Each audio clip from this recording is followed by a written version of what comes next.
Welcome back to the Environmental Law Monitor. I'm your host, Daniel Pope.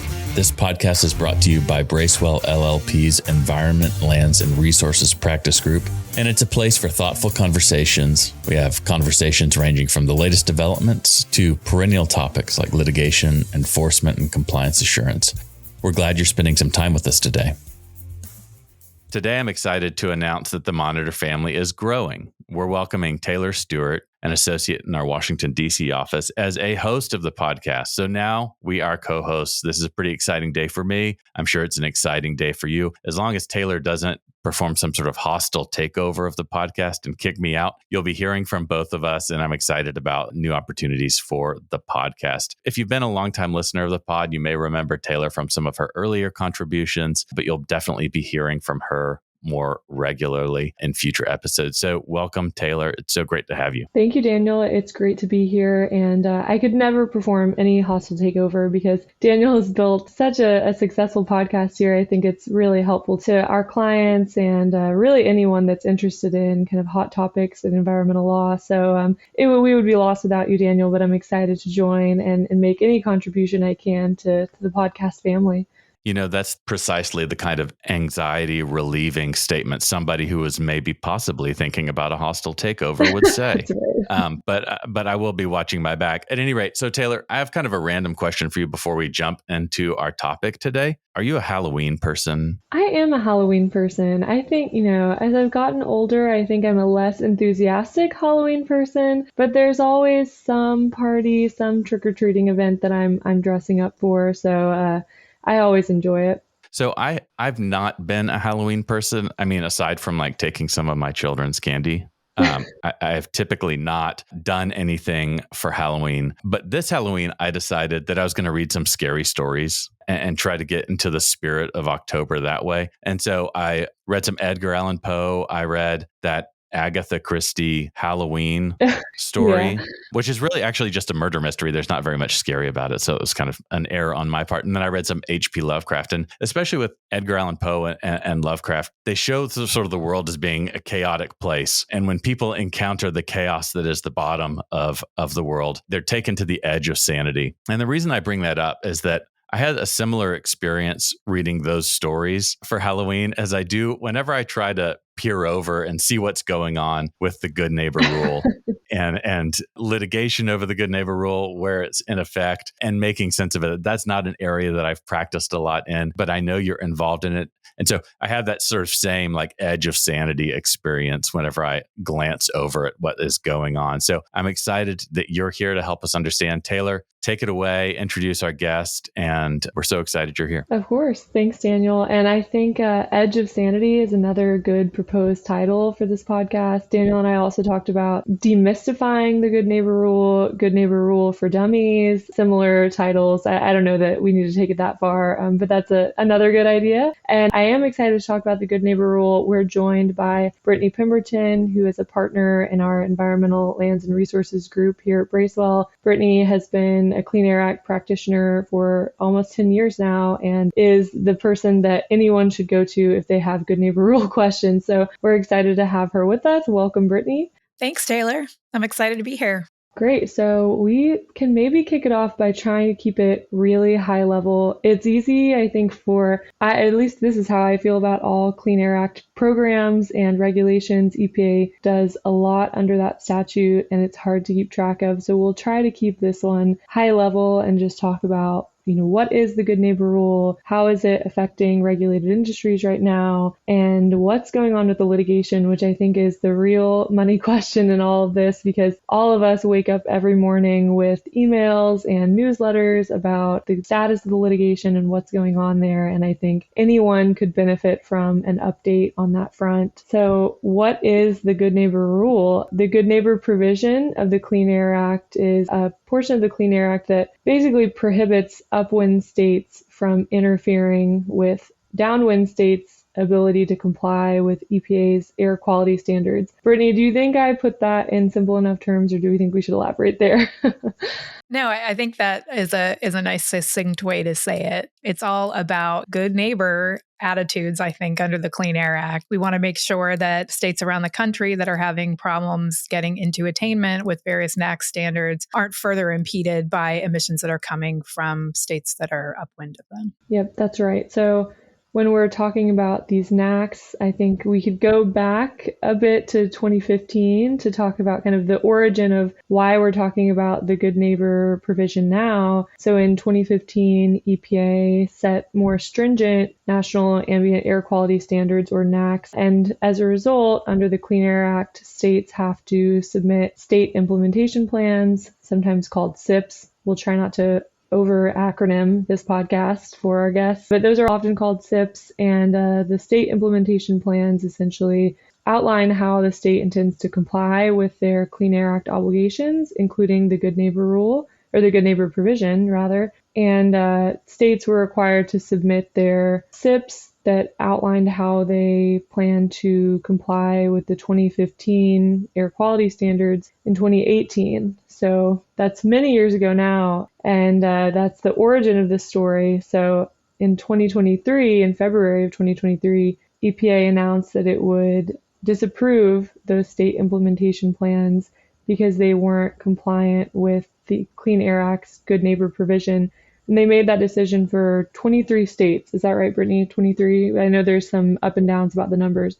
Yeah, 23 states. There are a handful of states that EPA actually took comment on whether to apply this federal implementation plan against, and they ultimately decided to defer that decision. And also wanted to mention, just to be clear, that we're talking specifically about standards for ozone. As I think a lot of our listeners probably know, there are 6 criteria pollutants that EPA can regulate under the NAAQS, but we're talking specifically just about the ozone standards that were tightened in 2015. Yep, just another example of there being many, many worlds within the Clean Air Act. And as Brittany said, EPA did come up with a federal implementation plan to enforce for states whose state implementation plans they chose to disapprove. So this federal implementation plan was finalized in June. This is what we're referring to as the Good Neighbor Rule or the Good Neighbor Plan. And in this June final rulemaking, EPA sought to create an implementation plan that applies to the states in which the disapproved SIPs are no longer applicable, and EPA set out a number of different requirements that seek to ensure that those states are compliant with the Good Neighbor provision. So that's a little bit of kind of how we got here.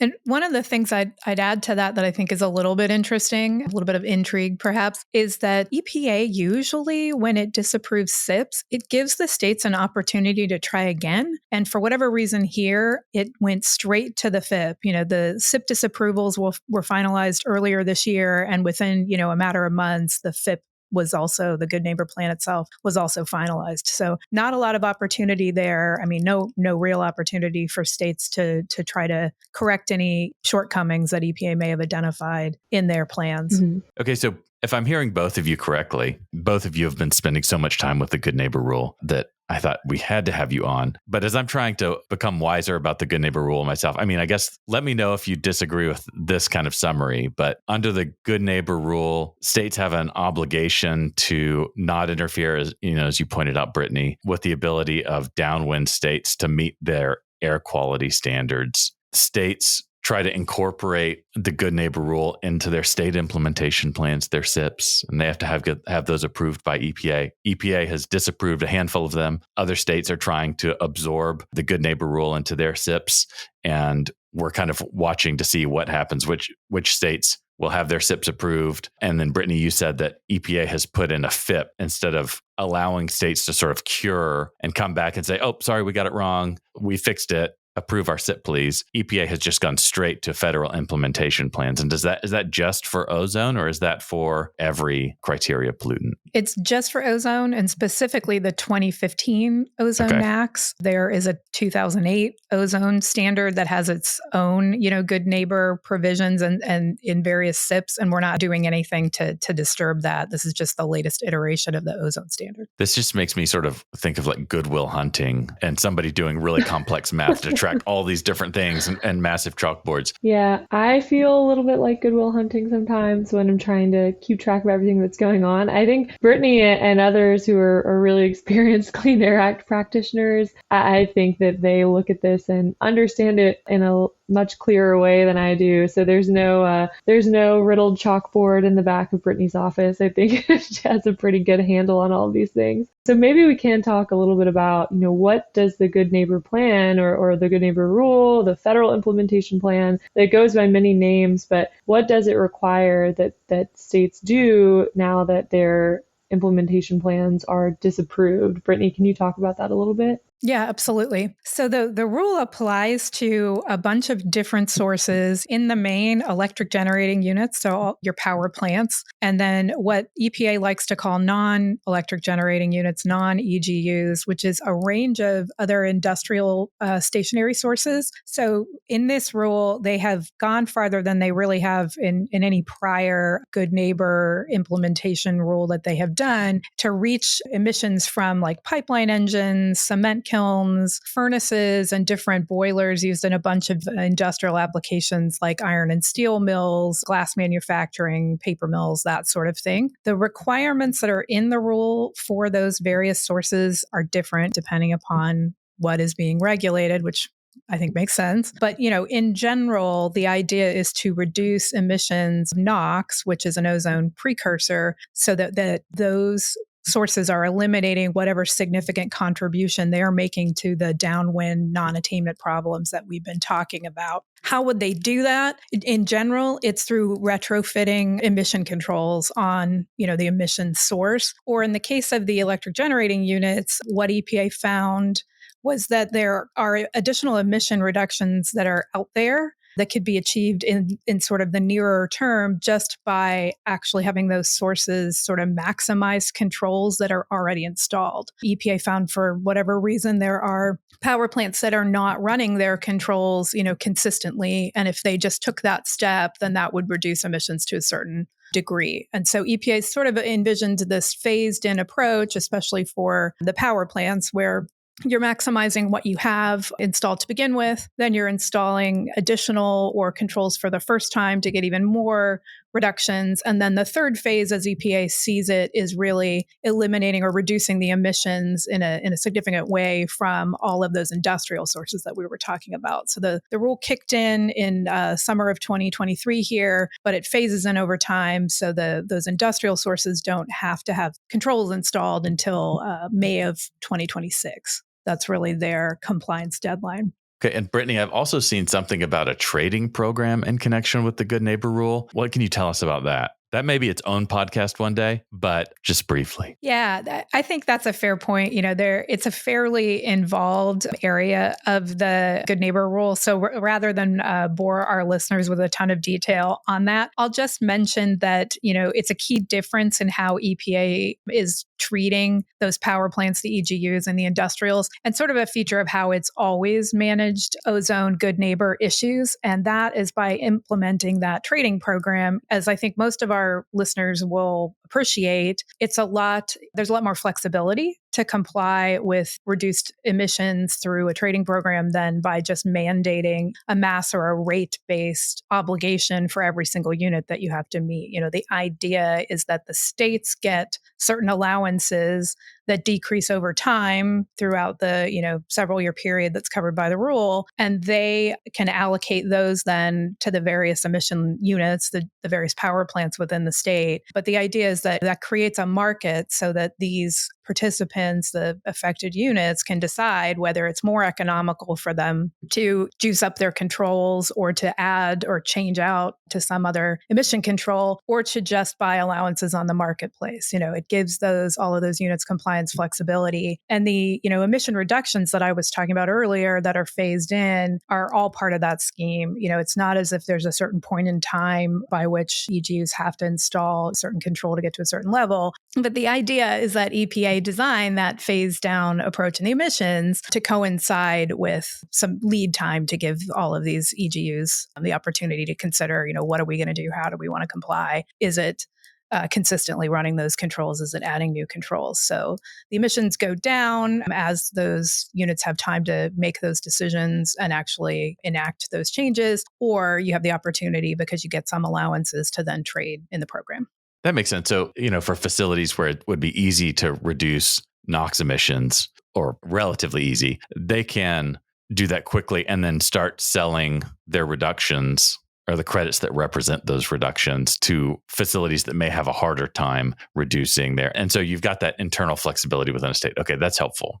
Yeah, and maybe talking a little bit about the economics of the rule, as Brittany mentioned, I think, EPA recognized in places in the rule that for some sources and for some regulated industries that it would be difficult to comply with these limits or to install certain pollution control measures in the amount of time allotted by the rule. And one of the ways that EPA tried to address this, and there's debate between EPA and regulated industries about whether this really addresses it or not, but one way they tried to address this is through up to a year-long compliance extension or case-by-case alternative emission limits for certain sources who can show that there's extreme economic hardship. So unclear maybe from the face of the rule how exactly EPA would allow certain sources to fall within those exceptions, but they did try to kind of incorporate some flexibility there, and it's maybe up for debate whether that flexibility was really achieved or whether sources essentially still have to come into compliance absent, extreme economic hardship. Not sure what that means from the face of the rule. Yeah, I think those are great points, Taylor. EPA really, I guess to its credit, was reacting to comments that it received on the proposed Good Neighbor rule about concerns over how hard it would be and perhaps impossible to meet the compliance deadlines in the rule and to meet the emission reductions that are going to be phased in. And so it tried to build in some of these compliance flexibilities. I think industry has a fair amount to say about how good of a job EPA did on that, as you said, at least on the face of things. And we'll have to sort of see how the implementation of all of that shakes out. So now getting to maybe the litigation element of it, which we mentioned at the beginning of the podcast, there's a few buckets of litigation here. We can maybe think about them in a couple phases. The first phase sought to challenge this kind of first action by EPA, which disapproved a number of the state implementation plans. So states and certain industry groups went out to regional circuits seeking to stay the implementation of the state implementation plans. Brittany, do you want to talk a little bit about the geography of all that? Because I think that's probably one of the questions that we get the most from people is what's going on around the country? Because it seems that there's state by state, there's a little bit of a different state of play. Yeah, that's right. EPA's action on the various SIPs was a single, sort of, for lack of a better word, it looks like a rule. It was published in the Federal Register, but it applies to individual state implementation plans for those 23 states that are at issue in the rule. So EPA's view on that in their decision was that any litigation on the SIP disapprovals needed to be heard in the DC Circuit. That comes out of the Clean Air Act. There's a particular judicial review provision in the Clean Air Act that not only gives circuit courts jurisdiction over final agency actions under the Clean Air Act, but then also talks about what the right venue is. If a decision is locally or regionally applicable, like you would think the disapproval of a state implementation plan might be, then it belongs in those regional circuits, the first, the second, the third, et cetera. If EPA's decision is nationally applicable, then the Clean Air Act says we have to litigate this in the DC Circuit. And then there's an additional exception to that locally or regionally applicable bit, which is that if it is locally or regionally applicable, but nonetheless is of nationwide scope and effect, then it has to go to the DC Circuit. So you had all of these states and various industry, power plant, industrial companies filing challenges to the disapproval of their SIPs in the regional circuits because, sort of the well accepted wisdom, I guess, around the legal world is that you often have a better chance of success when you are suing the federal government, and particularly EPA if you're not doing that in the DC Circuit. So they went out to these regional courts, had a big fight with EPA about whether that was the right venue or not, because EPA took the view in the final action disapproving the SIPs that this is of nationwide scope and effect and belonged in the DC Circuit. And a number of those litigants were successful. And so those cases are being litigated all at the same time in those regional circuits. And so that has led to some interesting results. Probably most of our listeners that have been at least trying to keep up on all of the news on the Good Neighbor Rule are aware that those litigants actually a number of them filed motions to stay the underlying SIP disapproval, and they succeeded there too. And so what that actually means right now is that there are 12 state implementation plan disapprovals that have been stayed: Arkansas, Kentucky, Louisiana, Mississippi, Missouri, Texas, Alabama, Minnesota, Nevada, Oklahoma, Utah, West Virginia. I think I got them all. And so EPA's reaction to that was to issue this interim final rule to make it clear that while those state implementation plan disapprovals have been stayed, what that means for the Good Neighbor Rule, which I think is a good segue into the litigation on that, what it actually means is that the Good Neighbor Rule can't be implemented either. The SIP disapproval is a necessary precedent to EPA getting to implement a federal implementation plan. If the SIPs have been approved, then there's no room for EPA to step in and issue a FIP. So staying the disapproval means no Good Neighbor Rule in effect at this point in time in all of those states that I just rattled off. So we're sort of back into the patchwork problem, right? Where you've got, if you're looking at a map, you'll see, two different shades of where the Good Neighbor Rule is in effect and where it's not, and where there's, pending litigation. This, I was kind of being cute earlier when I was talking about scary Halloween stories, but trying to get this all sorted and make sense of it, I think, is a real challenge and can lead to a few nightmares. Maybe not complete madness in the sort of H.P. Lovecraftian or Edgar Allan Poe sense, but still really challenging. Yeah, absolutely. And if you add to that, then all of the litigation on the Good Neighbor Rule itself, and the fact that there were a couple of cases filed to challenge the interim final rules that I mentioned that EPA just issued to make clear what the effect of those stays of the SIP disapprovals are, there's just a heck of a lot to keep on top of. On the Good Neighbor Rule litigation itself, a lot of those parties filed in the DC Circuit. I think so on the Good Neighbor Rule itself, a lot of those litigants did go to the DC Circuit, but then there are a number of parties that filed in the regional circuits again to try their hand in case they could, get better odds with a different set of judges. Most of those local cases are on hold because the DC Circuit is really sort of considered to be the main case, and that's what's going forward. And of note there, I guess, is that you also saw a number of litigants file stay motions in the DC Circuit. Ultimately, those have not been successful, but they have taken their challenge up to the Supreme Court, and we are at the moment waiting to hear from that court as to whether it might stay even the Good Neighbor Rule itself. That could shake out maybe in a variety of ways. Some of the litigants that have gone to the Supreme Court have asked for a stay that would affect just their industry. That's the case for natural gas transmission pipelines. Others have asked for something a little bit broader. So if the court were to issue a stay, it'll be interesting to see exactly how broad the reach of that might be. Yeah, so it is difficult to keep track of all of that litigation, and for industries that are, or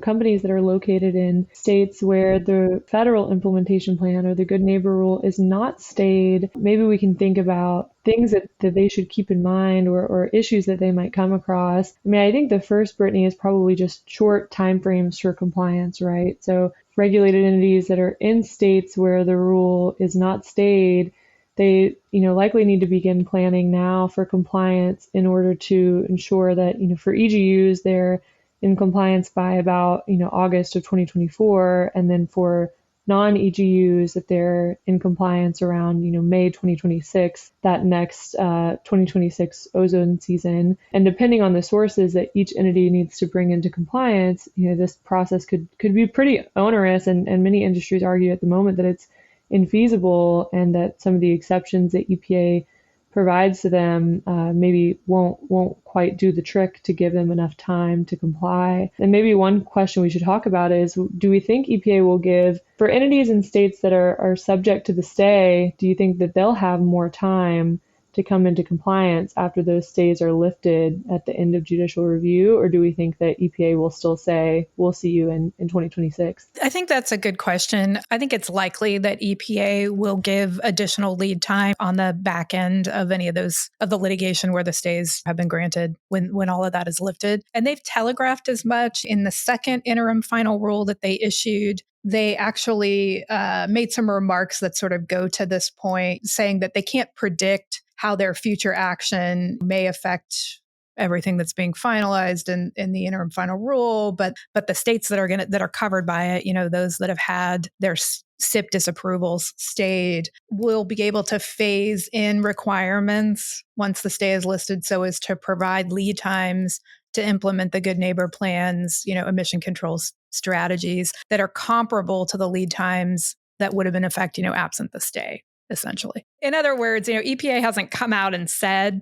if the stay lasts 18 months, we'll be sure to give you another 18 months, of lead time to come into compliance. But they have said that their goal is to give comparable lead times. If my eyes glazed over as we were talking, it's because I was thinking about something that I don't think we've talked about sort of in our green room, but with these compliance and lead times, with all of the litigation over the rule, I'm also thinking about, will the election in 2024 affect the good neighbor rule at all? And the way that we saw with several EPA policies in the transition from the Obama era to the Trump presidency, like the Clean Power Plan and then the ACE rule, and just this sort of the regulatory back and forth that we're seeing so much now in a lot of different contexts. I was wondering if that's also going to be sort of an asterisk that's hanging on all of these compliance deadlines, and whether we'll see any sort of shifting positions from the agency. But that's just sort of rank speculation. That's sort of rank punditry. And maybe we need to send you guys down the hall in the DC office to go grab the PRG folks to do some of that punditry. But no, I think that's so interesting to think about,